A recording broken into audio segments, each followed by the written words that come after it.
여러분, 신앙생활은 무엇입니까?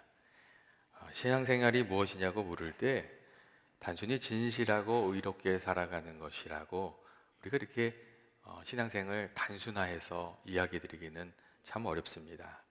왜냐하면 이 우리가 믿는 이 신앙생활 속에는 기도를 통해서 하나님을 만나고 또 하나님을 섬기면서 살아가는 아주 중요한 부분이 있기 때문에 그렇습니다. 세상 사람들은 신앙생활 한다 그러면 단순히 선하고 아름답게 살아가는 것으로 생각하지만 여러분, 그렇지 않습니다. 이 신앙생활 하는 것은 단순히 선하고 아름답게 사는 것이 아니라 하나님을 섬기며 또 하나님을 가까이 하며 하나님과 대화를 나누며 이렇게 살아가는 것을 말합니다.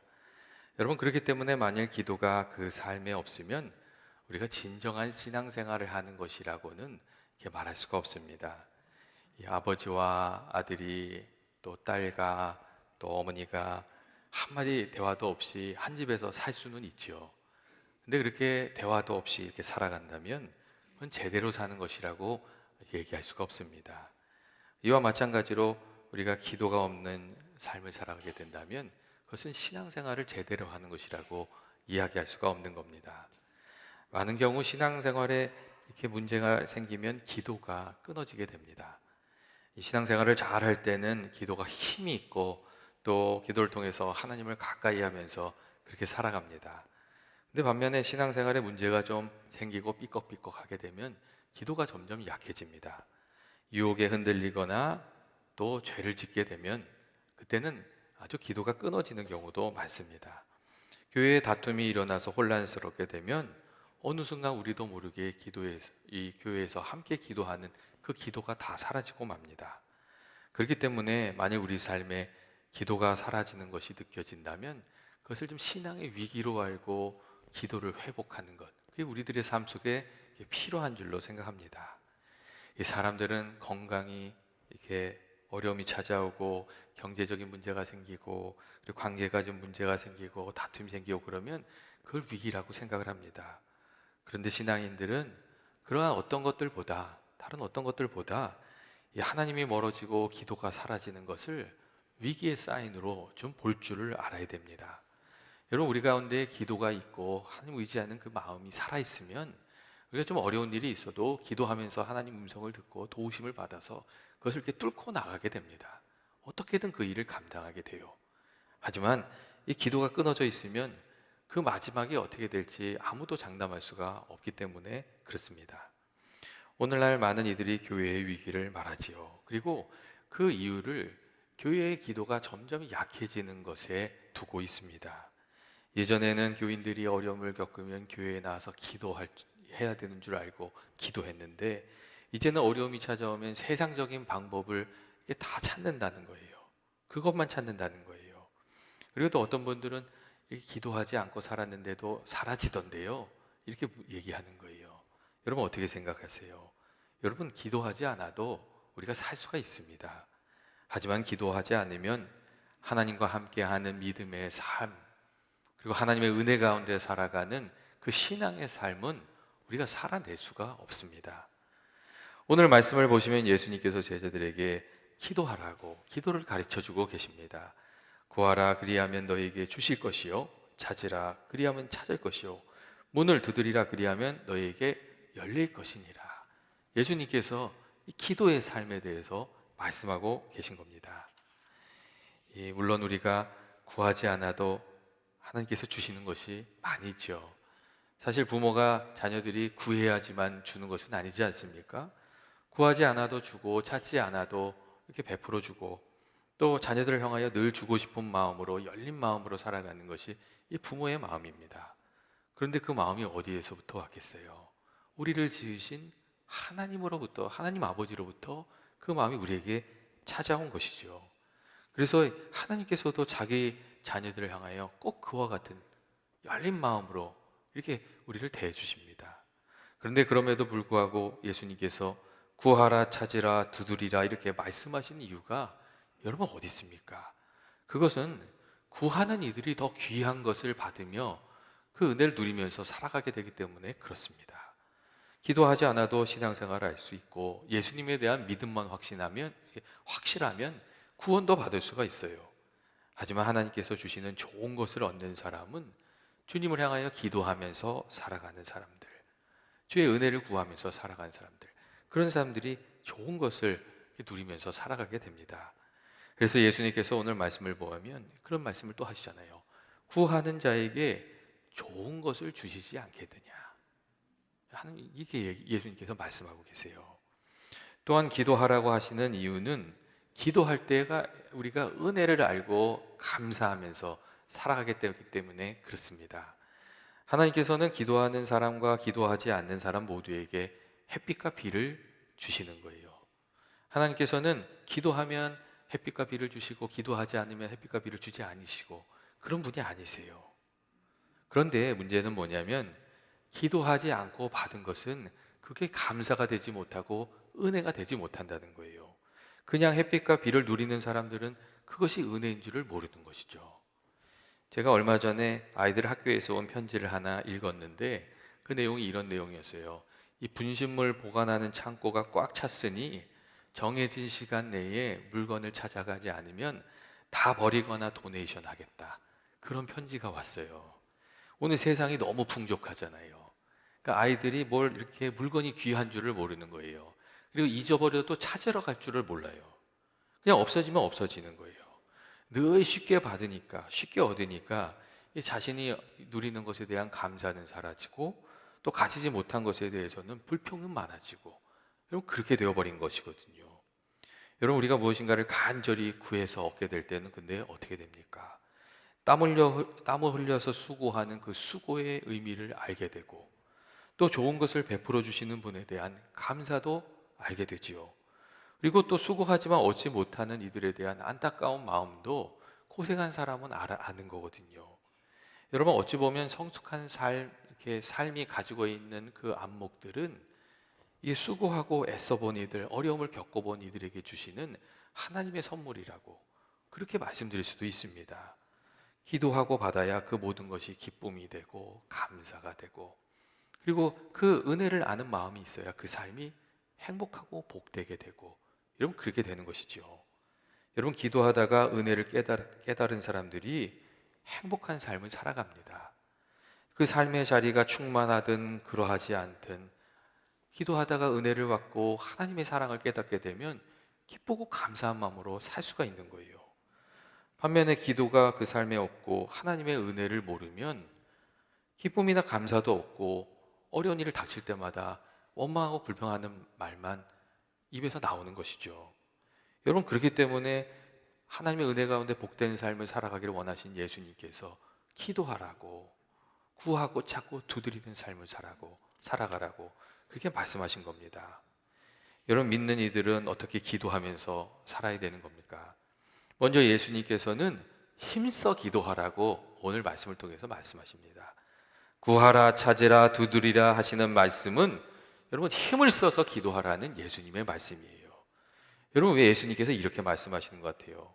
기도가 쉬운 것 같지만 사실 해보면 그것이 쉽지 않은 일이라는 것을 알게 되기 때문에 그래요. 여러분 기도가 구제하는 일보다 훨씬 어렵습니다.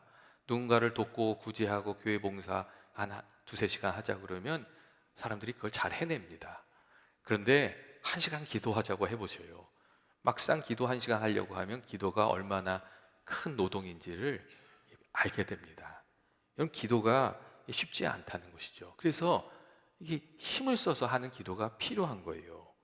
그래서 이 많은 분들의 기도가 습관적이고 형식적인 경우가 많고 기도가 없는 삶을 살거나 아니면 기도를 해도 잠깐 하고 그만두거나 그런 경우가 많습니다. 예수님께서 힘을 써서 기도하라고 하시는 이유는 우리가 기도의 의미를 알고 그 능력을 이렇게 체험하면서 살아가려면 이 불신이나 어떤 게으름 같은 기도의 장벽과 걸림돌들을 좀 뚫고 나아가는 힘이 거기에 있어야 되기 때문에 구하라고 찾으라고 두드리라고 그렇게 말씀하시는 겁니다. 그리고 또한 힘을 써서 수고할 만한 가치가 기도에 있기 때문에 그렇습니다. 기도를 통해서 우리가 하나님을 만나고 기도를 통해서 하나님의 도우심을 받으면서 살아가기 때문에 기도하라고 하시는 겁니다. 여러분 처음에 기도할 때는 낯설고 불편하지요. 하지만 날마다 기도의 자리를 지켜나가면 기도가 서서히 자리를 잡으면서 기도가 풍성해지고 그 자리에서 하나님의 은혜를 누리게 됩니다. 그렇기 때문에 기도가 내 삶의 자리에 이렇게 자리를 잡을 때까지, 기도가 내 삶의 생활화가 좀 될 때까지 우리가 기도를 좀 잘 갖고 가야 됩니다. 아침에 일어나서 기도로 하루를 시작하는 것이죠. 새날을 주신 하나님께 감사하고, 그리고 오늘 하루를 이렇게 되돌아보면서 하나님께서 우리의 삶을 지켜주시도록 기도하면서 하루를 시작하는 것이죠. 만남의 복을 주시고 감당해야 될 일들 넉넉히 감당할 수 있도록 주님께서 지혜와 능력도 달라고 기도하면서 하루를 시작하는 거죠. 그리고 또 식사할 때도 진심으로 감사를 드리는 거죠. 사실 식사 기도가 기도 중에 제일 형식적인 것으로 바뀌기가 좋은 기도인 것 같아요. 그래서 예전에 제가 아는 분 한 분은 어느 날부터인가 눈을 뜨고 식사 기도를 하게 되었대요. 왜 그렇게 됐냐고 이제 본인이 그렇게 얘기를 하길래 물어봤더니 어느 날 그런 마음이 들었대요. 식사 기도가 너무 형식적이 됐구나. 그래서 하나님 주신 음식을 하나하나 보면서 기도하기로 했대요. 그래서 오늘은 그 멸치도 주셔서 감사하고 그렇게 기도했다는 거예요. 그래서 제가 그 얘기를 들으면서 이 사람 참 웃긴 사람이다 그렇게 생각했지만 거기에 참 의미가 있다고 저는 생각이 들었습니다. 여러분 또한 우리는 사람이 보든 보지 않든 부끄러움이 없이 기도할 수 있는 사람이 돼야 되지 않습니까? 그리고 또 아이들이 생각할 때는 아이들 위해서 기도하고, 또 중요한 일을 결정하기 전에는 시간과 장소를 정해놓고 기도하고 결정하고, 하루 일과를 마치고 잠자리에 들 때 우리 삶을 이렇게 돌아보면서 감사할 것이 있으면 좀 감사하고, 또 회개할 것이 있으면 좀 회개하고, 우리의 영혼을 주님께 맡기고 하나님께 좋은 숙면을 달라고 기도하고, 그렇게 잠자리에 들어야 되는 것, 그렇게 기도가 생활이 되는 것, 그런 것들이 우리에게 좀 필요한 줄로 믿습니다. 이게 습관이 될 때까지 기도를 키워가야 되는 것이죠. 여러분, 예전과 달리 오늘날 많은 사람들이 너무 분주하고 바쁜 삶을 살아갑니다. 그리고 이 바쁜 삶을 살아가면서 잃어버린 것이 조용히 주님을 만나는 경건의 시간, 그것을 잃어버리는 사람들이 참 많습니다. 그래서 예전에 어떤 목사님은 이런 얘기도 하시더라고요. 오늘날 이렇게 세상이 바빠진 이유는 하나님과 교제하는 경건의 시간을 빼앗아가기 위해서 사단이 하고 있는 교묘한 술책인 것 같다고, 그런 이야기를 하신 분도 있으셨어요. 어찌 보면 좀 너무 극단적인 얘기라고 할 수 있지만 우리가 경건의 시간을 잃어가고 있는 것, 그것은 이게 우리 삶 속에 일어나고 있는 일이라고 생각합니다. 마틴 루터는 내가 할 일이 너무 많아서 기도해야 된다고 그렇게 이야기하지 않았습니까? 우리들의 삶 속에 기도가 좀 회복되는 그 은혜가 있으시길 바랍니다. 또한 예수님께서는 제자들에게 하나님을 향한 믿음을 가지고 기도하라고 그렇게 하셨어요. 오늘 말씀을 보면 믿음이 없어서 기도하지 않는 이들을 보시면서 예수님께서 이게 탄식이 가득한 마음으로 말씀하시는 그 말씀이 나와요. 예수님이 뭐라고 하셨냐면 이렇게 얘기하셨어요. 너희 중에 누가 아들이 떡을 달라 하는데 돌을 주며 생선을 달라 하는데 뱀을 줄 사람이 있겠느냐? 너희가 악할지라도 좋은 것으로 자식에게 줄 줄을 알거든 하물며 하늘에 계신 너희 아버지께서 구하는 자에게 좋은 것으로 주시지 않겠느냐? 예수님이 그렇게 말씀하셨어요. 예수님이 답답하시니까 약간 탄식조로 말씀을 하신 것이죠. 예수님이 무엇을 말씀하고 계신 거예요? 하나님은 선하고 좋으신 분이시며 우리를 사랑하시는 분이시고 자녀들이 기도하면 그 기도를 기억하시고 응답하시는 분이시라고, 기도하라고 그게 말씀하신 것이에요. 여러분, 기도의 사람이었던 다윗이 여러분 그러한 하나님을 늘 만나면서 그 인생을 살지 않았습니까? 그래서 다윗의 시편을 보면 굉장히 많은 부분에 다윗이 하나님을 이렇게 불러요. 하나님은 나의 반석이시고 산성이시고 환난 날에 내가 피할 바위시라고. 다윗이 그렇게 고백하고 있어요.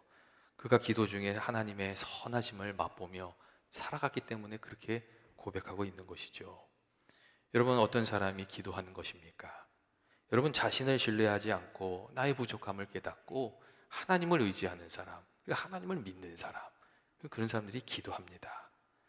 만일 말로는 하나님을 믿는다고 하지만 기도 생활이 없는 경우는 여전히 자기 자신의 능력을 의지하면서 살아가든지 아니면 마음이 이렇게 변화돼서 교만한 마음이 좀 이렇게 그 안에 이렇게 불어넣어졌던지, 여러분 그런 경우가 기도가 없어지는 경우들입니다. 여러분 그렇게 되면은 이 간절한 기도가 드려지기가 어려운 거죠. 자신의 약함과 부족함을 깨닫고 하나님이 우리들의 길이 되시고 또 우리들의 방법이 되어 주신다는 것을 깨닫게 되면 우리가 기도할 수밖에 없습니다.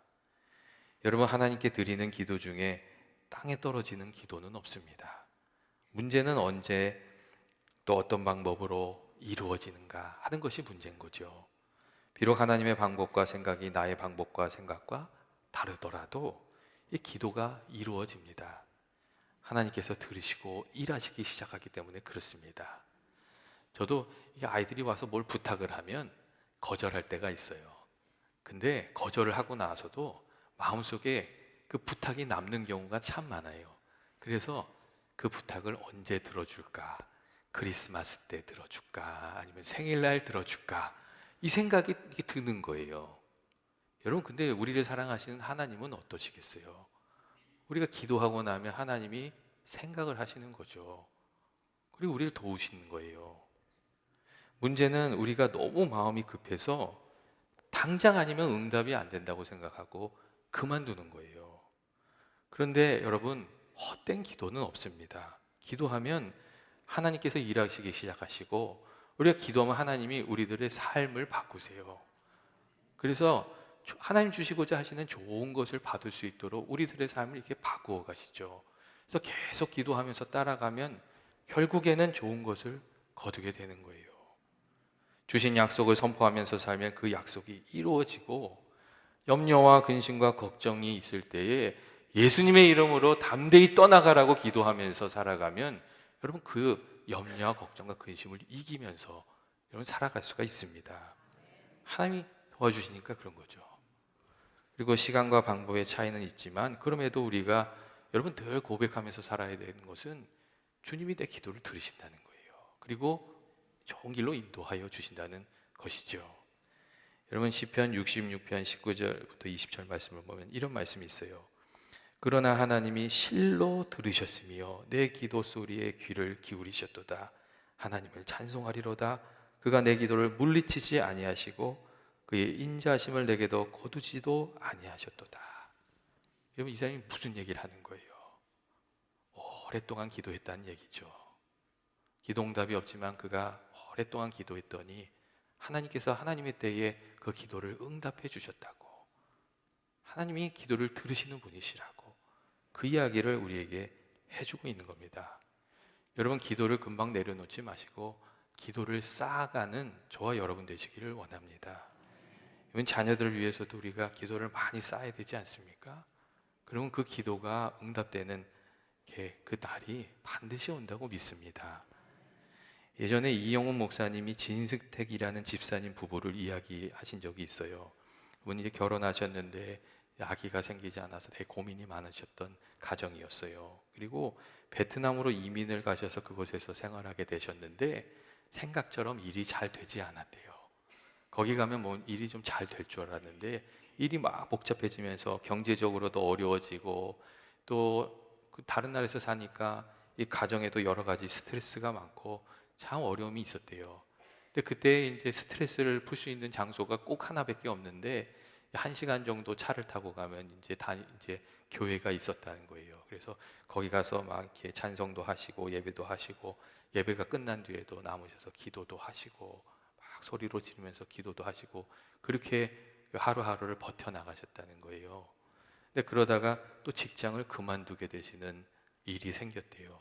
얼마나 기도를 많이 했겠어요. 얼마나 힘들었겠어요. 근데 뭐 직장을 그만두게 됐으니까 어떻게 해요? 다른 직장에다 또 서류를 넣어야 되죠. 근데 이제 답이 또 없는 거예요. 그래도 이제 시간이 자꾸 지나가서 마지막으로 이제 다니던 직장을 그만두고 이제 마무리해야 되는 그 날이 되었고 이제 다 짐을 싸가지고 이제 빈손으로 돌아가야 되나 그런 마음을 가지고 있는데 그 마지막 날 그 퇴근하기 2시간 전에 갑자기 전화가 왔다는 거예요. 그리고서는 취직이 됐으니까 며칠 지나면서 회사에 나오라고 그렇게 응답을 해주시더래요. 그리고 그분들이 그때 믿음의 힘을 얻어서 더 열심히 기도하면서 사셨대요.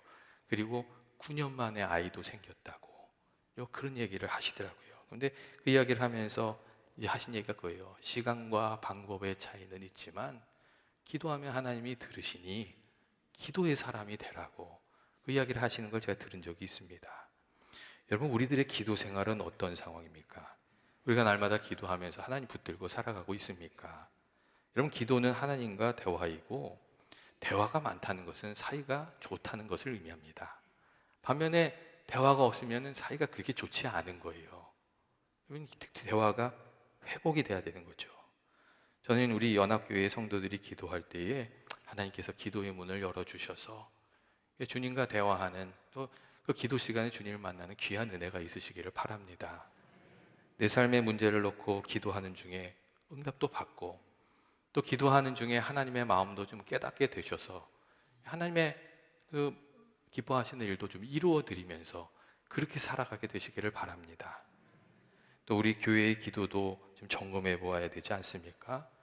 여러분, 건강하고 힘이 있는 교회는 어떤 교회입니까? 기도가 살아있는, 예배가 살아있는 교회죠. 그런데 어느 날 여러 가지 어려움들을 겪으면서 교회마다 예배가 약해지고 기도가 약해지고 그래서 위기라고 그런 이야기가 많이 나오고 있습니다. 팬데믹은 끝났는데 팬데믹이 끝나지가 않은 거예요. 여전히 약해진 그 모습으로 그냥 다들 주저앉아 있는 것이거든요. 여러분, 우리가 이렇게 주저앉아만 있어서 되겠습니까? 여러분, 기도가 회복되고 예배가 회복되고 우리가 기도가 회복되는 중에 우리의 믿음이 다시금 힘을 얻게 되기를 주의 이름으로 축원드립니다. 그리고 예수님께서 성전에 대해서 그렇게 말씀하셨잖아요. 이 집은 만민이 기도하는 집이라고. 하나님께서 주신 성전을 기도의 집으로 세워가는 저와 여러분이 되시길 주의 이름으로 축원드립니다. 날마다 부족함이 많지만 하나님께서 기도하면 도와주신다고 그렇게 말씀하십니다. 구하고 또 찾고 두드리고 끈질기게 좀 기도하고 또 응답도 누리는 저와 여러분 되시길 주의 이름으로 축원드립니다.